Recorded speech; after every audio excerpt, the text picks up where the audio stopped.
आज का हमारा पहला सेंटेंस है, मेरे पेट में गड़गड़ाहट हो रही है।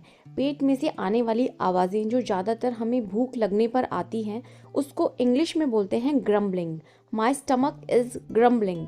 My stomach is grumbling. Stomach का मतलब होता है पेट। बड़बड़ाने को भी इंग्लिश में ग्रम्बल बोला जाता है। फॉर एग्जाम्पल, अगर मैं बोलूँ वह बड़बड़ा रही है, she is grumbling, she is grumbling. वैसे बड़बड़ाते तो हम सब हैं। मैं भी बड़बड़ाती हूँ जब मेरे घर के मेंबर्स गीले तौलिए इधर उधर पटक देते हैं और मैं बड़बड़ाते हुए बोलती हूँ, आप अपना तौलिया कभी ऊपर नहीं लटकाते। You never hang your towel up, I grumbled. You never hang your towel up, I ग्रम्बल्ड।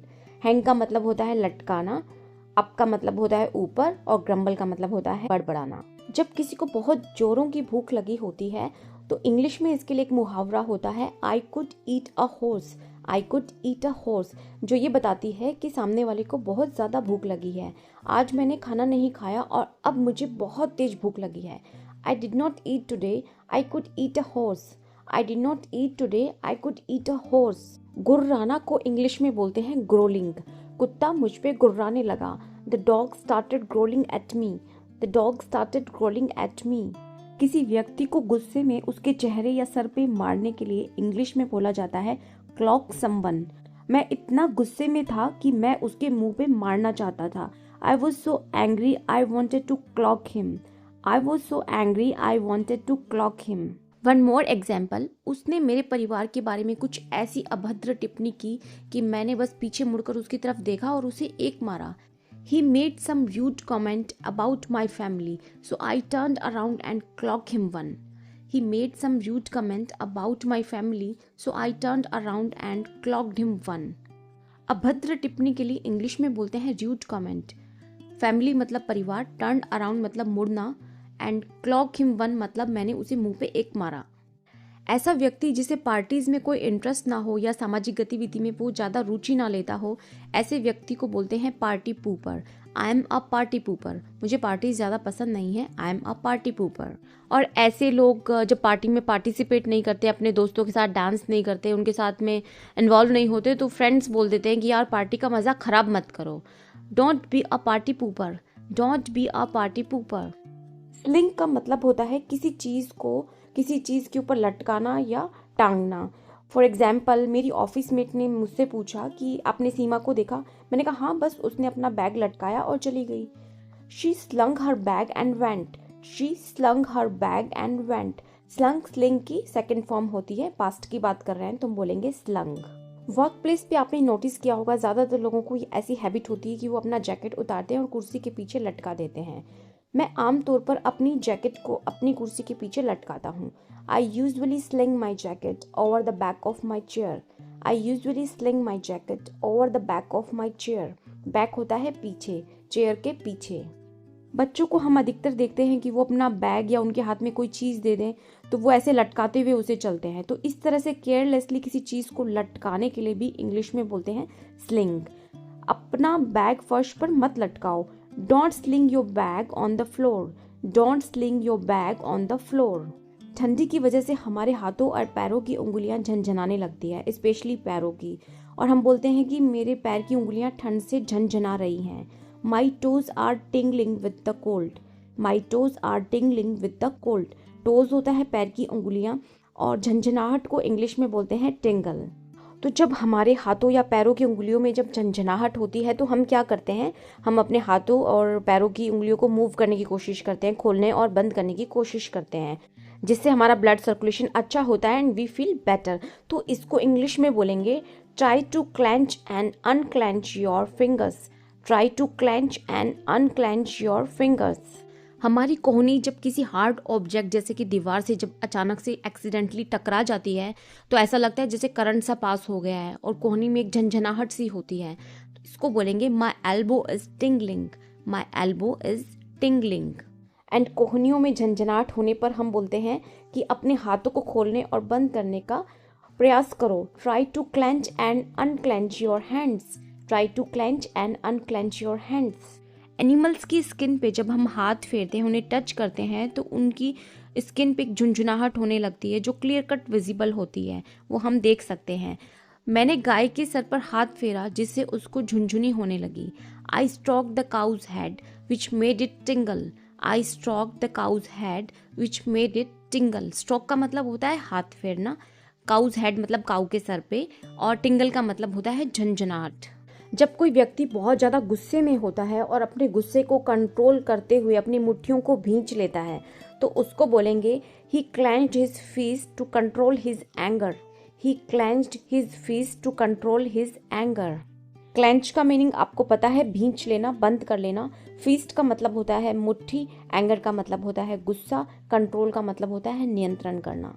इसी तरह जब हमें बहुत ज़्यादा दर्द और तकलीफ हो रही होती है तो अपने दर्द को कंट्रोल करने के लिए, उस फीलिंग को कंट्रोल करने के लिए हम अपने दांत भींच लेते हैं, बंद कर लेते हैं। उसने अपने दांत भींच लिए। She clenched her teeth. She clenched her teeth.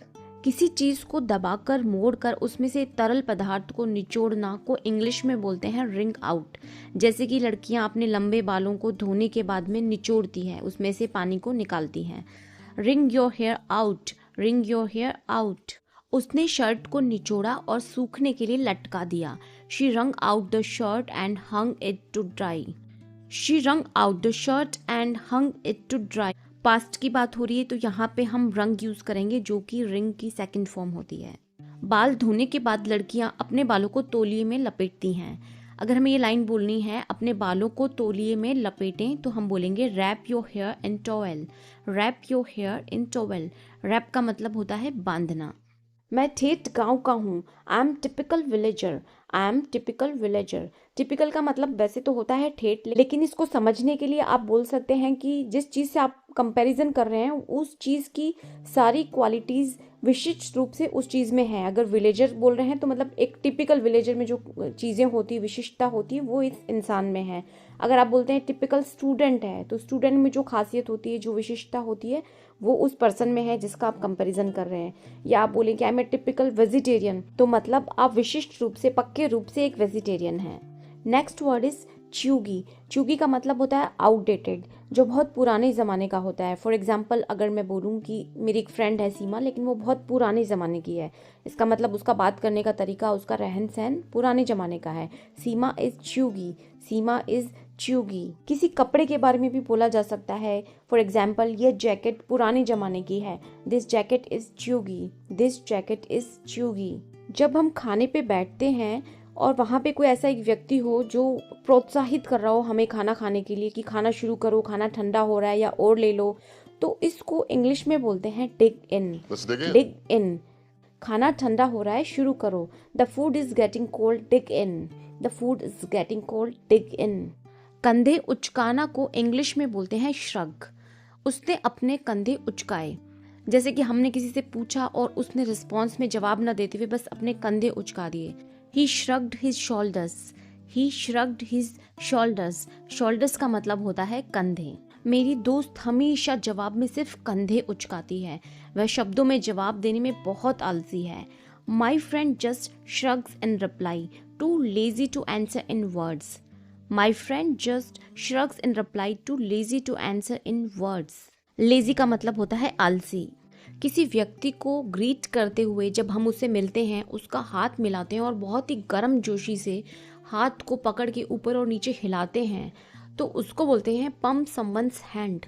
Pump someone's hand. उसने प्रसन्नतापूर्वक बड़े जोश से हाथ मिलाकर हमारा स्वागत किया। He greeted us with delight, pumping our hands. He greeted us with delight, pumping our hands. Greet का मतलब होता है अभिवादन करना। डिलाइट का मतलब होता है प्रसन्नता पूर्वक। उसने बहुत उत्साह के साथ मुझसे हाथ मिलाया। He pumped my hand vigorously. He pumped my hand vigorously. Vigorously का मतलब होता है बहुत ही उत्साह के साथ।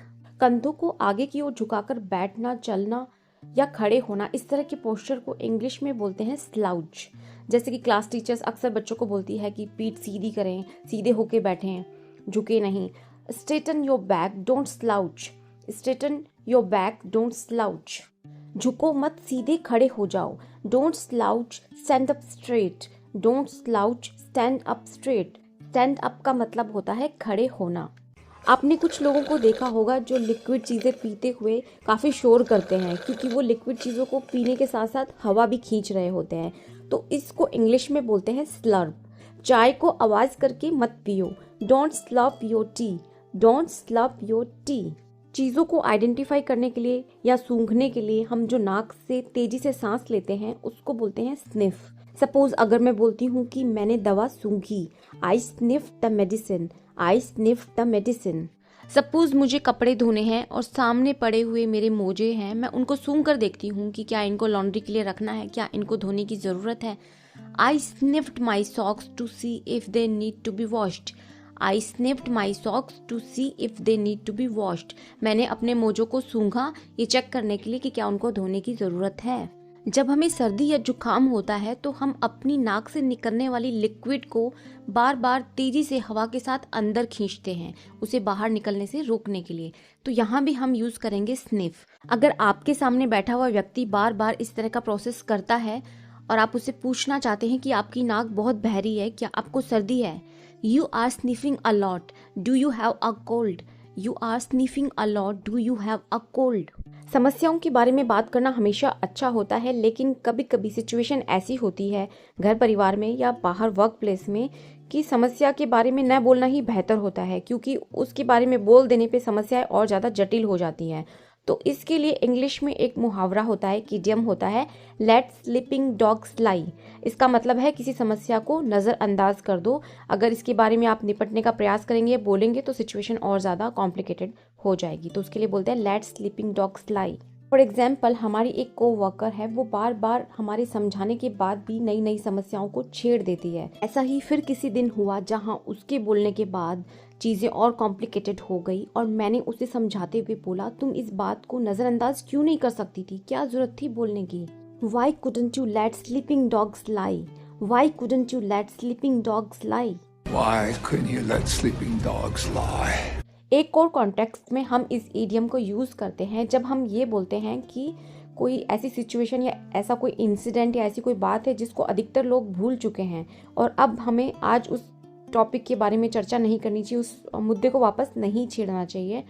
तो हम बोलेंगे कि let sleeping dogs lie, don't talk about that incident, let sleeping dogs lie, don't talk about that incident, let sleeping dogs lie. I say we just let sleeping dogs lie, guys. गर्दन के पिछले भाग को English में बोलते हैं nap. मेरी गर्दन शेव करो, मतलब मेरी गर्दन के पीछे वाले जो बाल हैं अगर वो मुझे शेव करवाने हैं तो मैं बोलूँगी शेव माई नेप, शेव माई नेप। वन मोर एग्जाम्पल, मेरी गर्दन के पिछले हिस्से के बाल उलझ गए हैं। The hair on my nape got tangled, the hair on my nape got tangled. Tangle का मतलब होता है उलझना। So that's all for today. I hope you like the video. Stay connected. Subscribe my channel to get more videos. Thank you so much.